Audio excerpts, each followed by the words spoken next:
So basically we have discussed a very strategical approach by which you can print a pattern for any type, and it's a generic approach for any pattern.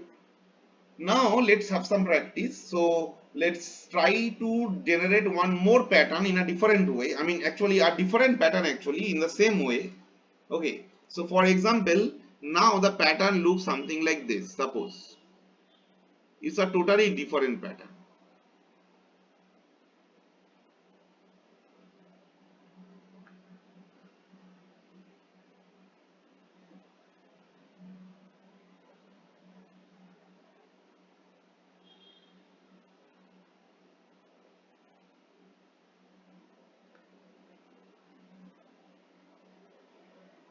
Okay.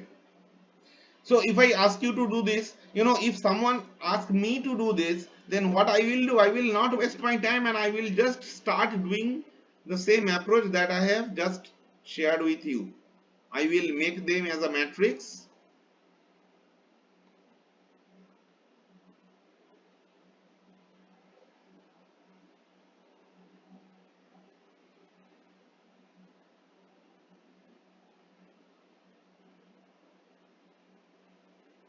And you see, I will not worry about these blank spaces. The reason is that I don't need to create this blank space, because with respect to this pattern I can say that in the third row, if this to start is printed, right, that moment I will stop the jth row, inner row, and I will come in the next line. So automatically these two blank spaces will be created. I don't need to care about that, right? So if I do the same way, 1 2 3 4, then 1 2 3 4. Okay, now the thing is that you have to find the table first. For make a table with this I and j. I is representing the row and j is representing the column. Okay, so this is represented by j and this is represented by I. Okay, so 1 2 3 and 4, 4 rows. But here now the start is different from the previous one, because here 1, for the first row I have 4 stars, for the second row I have 3 stars, for the third row I have 2 stars, for the fourth row I have 1 star. So you see it is totally different, just what we have seen in the previous case. In case of previous case, 1 to 1, 2 to 2, 3 to 3, 4 to 4, it was totally actually directly linearly proportional, but it is just inversely over here, right? So now here you have to find out what is the value of j, what I can write including I, so that I can represent each and every line of this particular table. This is my question. If you closely watch in this particular table, you will see that when I is increasing, j is decreasing, right? When this type of table will come for some pattern, one thing you must sure that your equation should be something like constant minus I. This type of equation will be represented. This is what? This is a constant. Just check it for any case. For example, forget about this table for right now. If you think that j is equal to say 10 minus say I, where you see when I is equal to 1, you will see j will be equal to 10 minus 1, 9. When I equal to 2, j will become 10 minus 2 equal to 8. When I equal to 3, j become 7, right? I equal to 4, j become 6. You see I is increasing 1 2 3 4, but j started decreasing.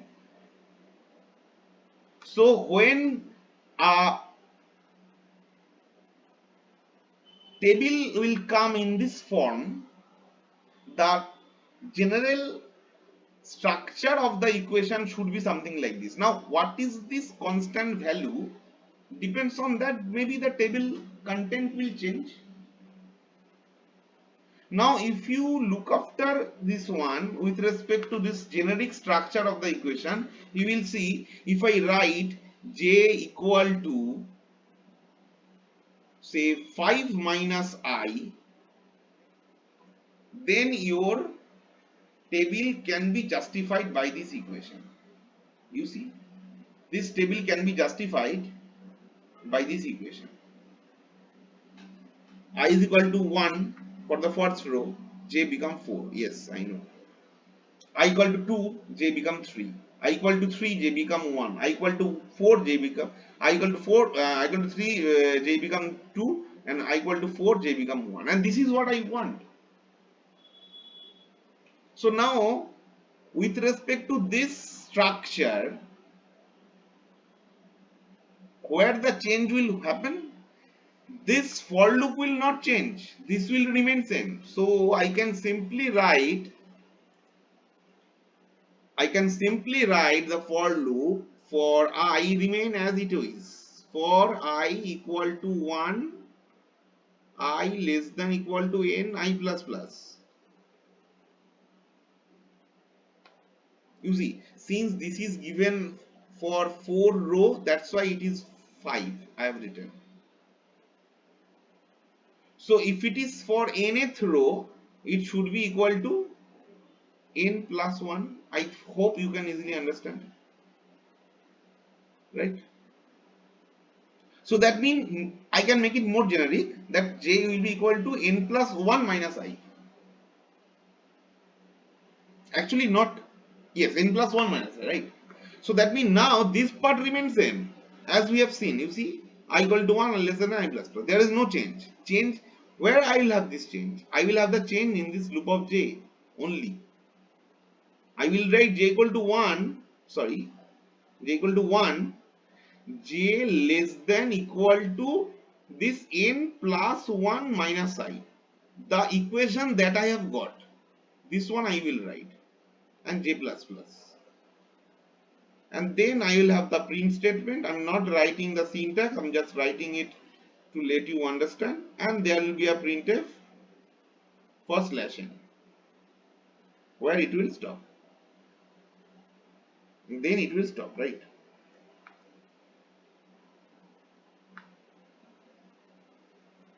Now if you check this program, try run the program, what you will see? You will see that basically when I equal to 1, j will run 1 to n plus 1, n is equal to, say, suppose n equal to 4. Okay, so that means 4 plus 1 minus 1, 5, 5 minus 1, that means 4. So j equal to 1, j less than equal to 4. That means surely this loop will run 4 times. And if this loop run 4 times, that means 4 star will be printed. And then the loop will break, and then only this statement will execute, right? So your cursor will come here, and then I will be incremented by 1. Now 1 less than equal to 4, it is correct, so it will enter again, and now j will start with 1 again. But now since I become, I'm sorry, this should be I. Okay, when since I becomes now 2, that means here it is the end of the j is n plus 1, that is 5 minus 2, that is 3. That means j equal to 1, j less than equal to 3. That means surely this loop will run 3 times. So if this loop runs 3 times, that means 3 stars will be printed 3 times. And the next line, and I hope you can understand the other cases also. So the pattern exactly what I require, I have got this. So it will be printed. So what difference you have found with this very strategical approach? I have only changed in this part, basically. There is no more difference with these two programs. If you just change this condition, your pattern will change. And that is the fun. So your overhead is changed, is actually minimized. You don't need to think about what should be the equation and how you can construct that. You can, if you just implement using this a mechanical approach. So basically I have actually told you a very mechanical approach, that just draw in this way, make a table, find this equation and put the equation in the J and you will find the pattern. That's simple.